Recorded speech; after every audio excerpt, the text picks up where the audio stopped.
ராமன் லீலா நம்ம ஹீரோவுக்கு வயசு ஏறிட்டே போகுது. ஆனால் கல்யாணம் ஆகல. 40 பொண்ணுக்கு மேலே பார்த்தாச்சு. ஒவ்வொரு வீட்லையும் ஏதாவது ஒரு காரணம் சொல்லி ஒரு தட்டி கழிச்சிடுறாங்க.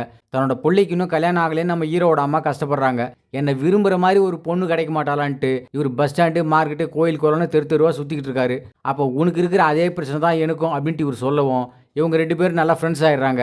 நீ லோக்கல் ட்ரெயினில் போய் பொண்ணை தேடு, அங்கே கண்டிப்பாக உனக்கு ஏற்ற பொண்ணு கிடைக்கும் அப்படிங்கிறாரு.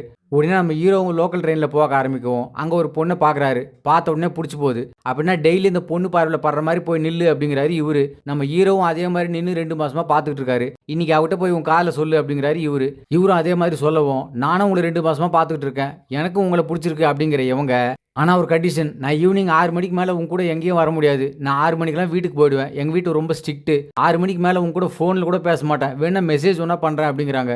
இவரும் இதுக்கெல்லாம் ஓகே சொல்லி 2 பேரும் காதலிக்க ஆரம்பிக்கிறாங்க. ஒரு கட்டத்தில் நம்ம ஹீரோ, நம்ம கல்யாணத்துக்கு உங்கள் வீட்டில் எல்லாரும் ஒத்துக்கிட்டாங்க. அப்போ நீ 6 மணிக்கு மேலே வெளியே வர மாட்டேங்கிற. 6 மணிக்கு மேலே நீ எங்கே இருக்க, என்ன பண்ணுற, எதுவுமே தெரிய மாட்டேங்குது. அப்படி என்ன ரகசியம், உண்மையை சொல்லு அப்படின்ட்டு கத்தவும், நம்ம ஹீரோயினோட அம்மா சரி உண்மையை சொல்லிடலான்ட்டு அவங்க வீட்டு மொட்டை மாடியில் ஒரு பெயிண்டிங் மேலே ஒரு நிற்க வைக்கிறாங்க. நம்ம ஹீரோவோட கண்ணுக்கு நம்ம ஹீரோயின், அவங்களோட அம்மா, அவங்க குடும்பத்தை சேர்ந்தவங்க எல்லாருமே பச்சை கலரில் ஏலியன்ஸாக தெரியுறாங்க. இவர் அவங்கள பார்த்து பயந்து அலறிட்டு ஓடுறாரு. அப்புறம் இவரை பிடிச்சி உட்கார வச்சு, எங்கள் வீட்டில் நாங்கள் எல்லாரும் ஏலியன்ஸ், நான் ஈவினிங் 6 மணிக்கு மேலே ஆம்பளையாக மாறிடுவேன். அது மட்டும் இல்லை, இவ்வளோ நாளாக ஈவினிங் 6 மணிக்கு மேலே உங்களோட ஃப்ரெண்டாக இருந்தது நான் தான் அப்படிங்கிறாங்க. இதெல்லாம் கேட்டு பயத்துலேயும் குழப்பத்துலேயும் மயங்கி வந்த இவரை ஹாஸ்பிட்டலில் சேர்க்குறாங்க.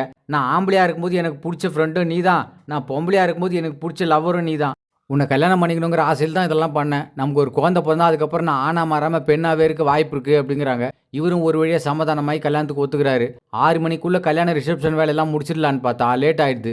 6 மணி ஆனதே இவங்க ஆனா மாறிடவே பொண்ணை காணோம், பொண்ணு ஓடி போயிட்டாண்டி ஒரே பிரச்சனை ஆகிடுது. ஒரு வழியாக காலையில் நம்ம ஹீரோயின் பொண்ணாக மாறிட்டதுனால நம்ம ஹீரோட அப்பா, ராத்திரி நீ எங்கே போயிருந்தேன்னு இவங்களை பார்த்து கூச்சல் போட்டு இனிமேல் இந்த கல்யாணமே நடக்காது அப்படிங்கிறாரு. அப்புறம் நம்ம ஹீரோ அவங்க குடும்பத்து ஆளுங்களை மட்டும் தனியாக ரூமில் கூப்பிட்டு போய் இந்த ஏலியன் விஷயத்தெல்லாம் சொல்லி எப்படியோ அவங்கள சம்மதிக்க வச்சு கல்யாணமும் முடிஞ்சு இவங்களுக்கு குழந்தையும் பிறகுது. அந்த சமயத்தில் 6 மணி ஆனதும் நம்ம ஹீரோயின் ஆம்பளையாக மாறல, ஆனால் பொண்ணாக பிறந்த குழந்தை பையனாக மாறிடுச்சு. இதோட படம் முடியுது.